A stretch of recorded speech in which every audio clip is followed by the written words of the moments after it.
Hello YouTube family, this is Swasha the rebel. इस दुनिया में हर रोज़ नित नए किस्म के जराइम होते रहते हैं, लेकिन कुछ जराइम अपने पीछे ना भूलने वाला एक एहसास और गम छोड़ जाते हैं। एक खूबसूरत घर, फैमिली, बच्चे, शायद एक यही सबका ख्वाब हो, मगर कुछ लोग इसे भी बोझ समझते हैं। आज इसी तरह का एक केस, एक हादसा जिसने सब कुछ बदल दिया।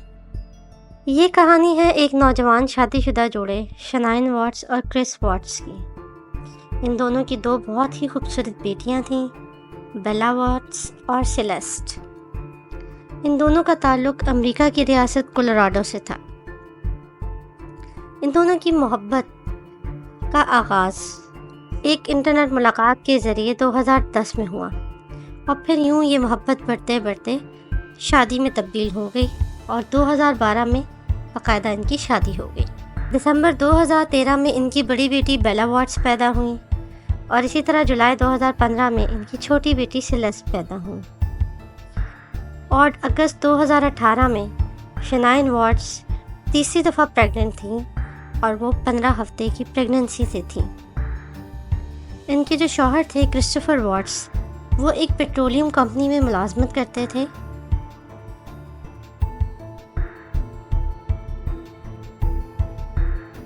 शनाइन सोशली बहुत एक्टिव थी। वो सोशल मीडिया प्लेटफॉर्म्स पर अपनी फैमिली और अपने शौहर से बहुत ही भरपूर मोहब्बत का इजहार करती नज़र आती थी। इसी तरह जब वो तीसरी दफ़ा प्रेग्नेंट हुई तो उन्होंने इसकी एक फुल वीडियो और ये वाली खुशखबरी अपने हस्बैंड को सुनाते हुए वो फुल रिकॉर्डिंग भी अपने सोशल मीडिया पर शेयर की, जिसमें उनके शौहर उनके साथ बेहद खुशी मनाते हुए नज़र आ रहे हैं।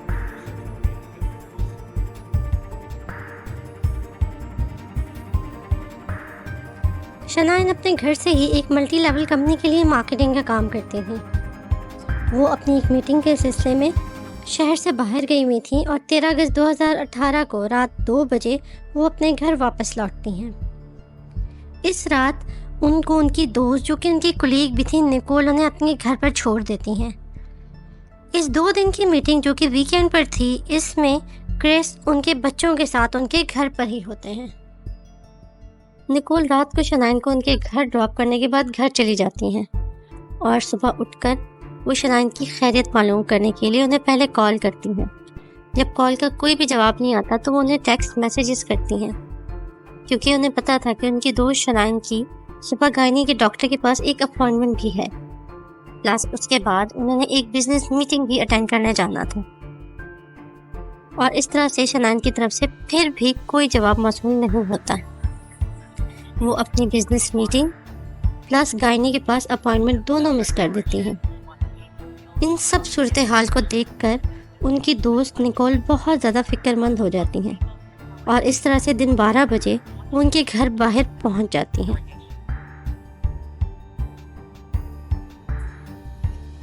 निकोल शनाइन के घर पहुंचने के बाद जब उनके दरवाजे पर बेल करती हैं तब भी उन्हें कोई जवाब मौसूल नहीं होता।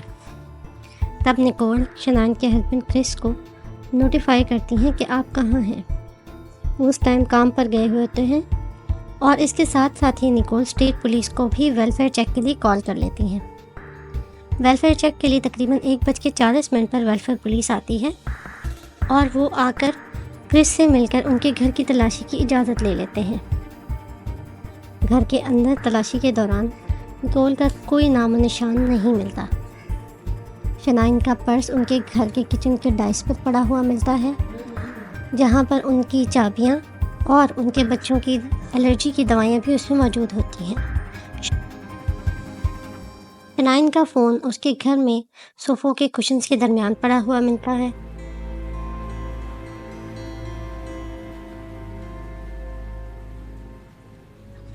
इसके साथ साथ ही निकोल की वेडिंग रिंग भी उनके साइड टेबल पर मौजूद होती है। बाकी सारी तलाशी के बाद गैराज में उनकी गाड़ी भी खड़ी हुई मिलती है। उस गाड़ी के अंदर उनके बच्चों की कार सीट्स भी मौजूद होती हैं। शनाइन के लापता होने की इत्तला उसके घर वालों को भी दे दी जाती है। इस तरह से उसकी दोस्त और उसके घर वाले और उसका हस्बैंड सभी इंतहाई परेशानी में होते हैं, क्योंकि उस दिन भी शनाइन और उसके बच्चों का कुछ पता नहीं चलता। अगले दिन स्टेट पुलिस के साथ साथ FBI भी इस सर्च को ज्वाइन कर लेती है और इस तरह से एक जॉइंट सर्च लॉन्च की जाती है। क्रिस उन्हें बताता है FBI को कि सुबह 5:15 पर जब वो अपने घर से निकल रहा था तब उसने अपनी फैमिली को आखिरी दफ़ा देखा था। उसके बाद उसे नहीं पता कि वो उसके घर वाले कहाँ गए, शनाइन और उसके बच्चे, या उन्हें कौन ले गया। इसी दौरान क्रिस एक टीवी चैनल को भी इंटरव्यू देते हुए नज़र आते हैं, जिसमें वो कहते हैं कि उनकी फैमिली को बहिफाजत वापस पहुंचा दिया जाए और उनकी फैमिली की हिफाजत के लिए वो एक आम अपील करते हैं कि उनकी फैमिली की बहिफाजत वापसी के लिए दुआ की जाए। इस इंटरव्यू के दौरान भी पुलिस की तफ्तीशी कुत्तों की बाहर पीछे उनके घर से आवाज़ें आ रही होती हैं। शनाइन वॉट्स के लापता होने के 2 दिन बाद यानी 15 अगस्त को पुलिस ने क्रिस्टोफर वॉट्स को भी गिरफ्तार कर लिया, क्योंकि क्रिस अपना पॉलीग्राफ टेस्ट फेल कर चुका था और पुलिस को क्रिस पर शक था कि शनाइन और उसके बच्चों के लापता होने के पीछे क्रिस कहीं ना कहीं मुलव्वस है। क्रिस को जब गिरफ्तार किया गया तो उसने कन्फेशन से पहले अपने वालिद से बात करना चाही और इस तरह से उसके वालिद को उधर उससे लाकर मुलाकात कराई गई। पहले बयान में क्रिस वॉट्स ने ये बयान दिया कि उसने अपनी बीवी को गला घोंट के इसलिए मारा क्योंकि वो गुस्से में था, और उसकी बीवी को जब उसने बताया कि वो उसे छोड़ना चाहता है तो उसकी बेगम गुस्से में गई वापस और उसने अपनी दोनों बेटियों को खुद गला घोंट कर मार दिया, जिसमें गुस्से में आकर फिर उसने अपनी बीवी को मार दिया। ये वो बयान था जो कि पूरी दुनिया के लिए इंतहाई ही शॉकिंग था। केस चलता रहा और इसी तरह से नई मालूमात सामने आती रहीं।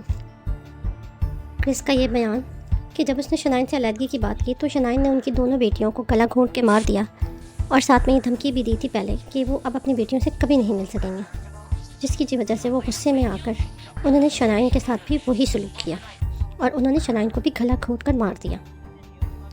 लेकिन इन सबको कत्ल करने के बाद फिर क्रिस ने क्या किया, ये भी एक और इन्वेस्टिगेशन थी जिससे आपके रोंगटे खड़े हो जाएंगे। इन्वेस्टिगेशंस होती रहीं और केस आगे बढ़ता रहा। इस तरह से क्रिस्टोफर वॉट्स की मदर का बयान भी दिया गया, जिसमें उन्होंने अपनी बहू यानी शनाइन वॉट्स को इन सारी चीज़ों का जिम्मेदार करार दिया। उन्होंने ये बताया कि उनकी बहू बहुत ही गुस्से की तेज़ थी और उस दिन भी किसी झगड़े की वजह से अगर वो अपनी ही बेटियों को ना कत्ल करती तो शायद उनका बेटा उसको ना मारता, और इस तरह से क्रिस्टोफर वॉट्स की मदर ने अपने बेटे को बिल्कुल बेगुनाह करार दिया। खैर, इस तरह से और भी बहुत सारी डिटेल्स आती नहीं, जबकि शनाइन वॉट्स के पेरेंट्स इस चीज़ को डिनाई करते रहे कि उनकी बेटी ऐसी नहीं थी कि वो अपनी बेटी को कत्ल कर सकती। मज़ीद इन्वेस्टिगेशन के बाद पता चला कि क्रिस्टोफर वॉट्स का निकोल कैसेंजर नामी एक उनकी कुलीग के साथ अफेयर चल रहा था। ये भी पता चला कि जून 18 से निकोल उस कंपनी में काम करने के लिए आई थी। इसके बाद उनके बीच में एक अच्छे कुलीग्स और रिलेशनशिप थे। वॉट्स ने निकोल को ये बताया था कि उनकी 2 बेटियां हैं और उन्होंने अपने लिए सेपरेशन के डॉक्यूमेंट्स जमा कराए हुए हैं। इन सारी सिचुएशन के बाद ही निकोल ने रिलेशनशिप वॉट्स के साथ बनाए। इस तरह से निकोल कैसेंजर ने बयान दिया कि उन्हें पता था कि क्रिस चीटिंग नहीं कर रहे, बल्कि वो ऑलरेडी अपनी बीवी से सेपरेशन में है और उन्हें किसी भी हकीकत का नहीं पता था। लेकिन बाद में कुछ इन्वेस्टिगेशंस जब निकोल कैसेंजर के मोबाइल्स की गई तो वहाँ से कुछ और भी खौफनाक किस्म की मालूमात हासिल की गई। निकोल के मोबाइल में सर्चेस की गई थी वेडिंग ड्रेसेस की, और साथ में कुछ सर्चेस ये भी थी कि एम्बर फ्रे यानी अमेरिकन हिस्ट्री का एक और केस जिसमें एक स्कॉट पैटरसन नामी बंदे ने भी यही वाली हालात से अपने बीवी को कत्ल कर दिया था।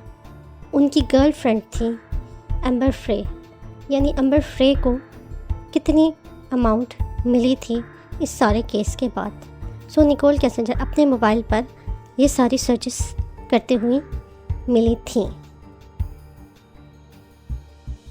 आगे चलते चलते जब क्रिस्टोफर वॉट्स की निकोल कैसेंजर के साथ काफ़ी ज़्यादा अफेयर्स और बहुत सारी तस्वीरें सामने लाई गई, तो उसके बाद क्रिस्टोफर वॉट्स ने एक और इंतहाई खौफनाक बयान दिया। उसमें क्रिस ने कन्फेस किया कि उसने सबसे पहले अपनी बेगम को कत्ल किया गला घोट कर, और उसके बाद उसने अपनी दोनों बेटियों को भी खुद ही गला घोट के मार डाला था। इससे भी ज़्यादा खौफनाक डिटेल्स ये थी कि उन तीनों को मारने के बाद उसने अपनी दोनों बेटियों को एक ऑयल फील्ड, जहाँ वो जिस कंपनी में वो काम करता था, उनकी जो ऑयल फील्ड थी उसमें जो ऑयल के टैंकर्स थे, अपनी दोनों बेटियों की बॉडीज़ को उसने सफ़ेद चादर में लपेट कर उस ऑयल टैंकर्स में डाल दिया था। जबकि शनाइन की लाश को उसने सफ़ेद कपड़े में लपेट कर बाहर एक ऑयल फील्ड की खाली कब्र खोद कर उसमें दफना दिया था। मज़ीद इन्वेस्टिगेशन की गई तो उसमें ये भी पता चला कि क्रिस्टोफर वाट्स ने अपनी दोनों बेटियों को उस ऑयल में सिर्फ इसलिए डाला था ताकि उनकी बॉडी वहाँ डिकम्पोज हो जाए और उस लाश की बदबू की वजह से वो पकड़ा ना जा सके। उसने ये सब कुछ क्यों किया था और किस लिए किया था, इसके आगे उसने कुछ नहीं बताया।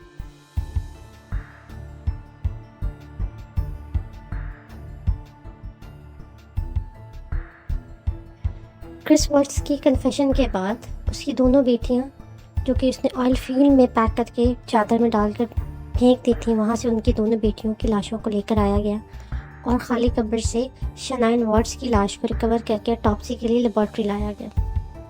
ये उस लेबॉर्ट्री के कुछ फुटेजेस हैं जहाँ पर उनकी बॉडीज़ को दोबारा ऑटोप्सी के लिए क्लियर करके उसको देखा जा रहा है, जो कि इंतहाई अफसोसनाक और बहुत ही खौफनाक है।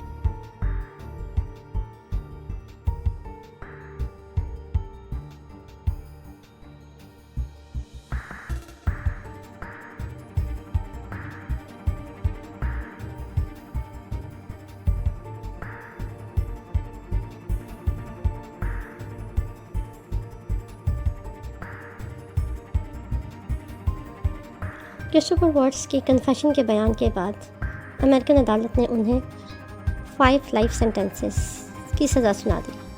उन्हें 9 क्रिमिनल काउंट्स के अगेंस्ट सज़ा दी गई और इस तरह से वो अब अपनी सारी उम्र वहीं जेल में गुजारेंगे।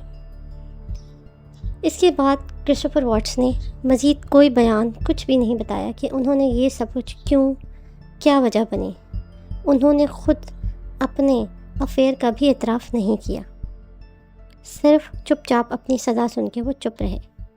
और आज भी शनाइन वाट्स की फैमिली, स्पेशली उनके भाई, कुछ जवाब चाहते हैं क्रिस्टोफर वाट्स से कि उन्होंने आखिर इतना इंतहाई कदम क्यों उठाया।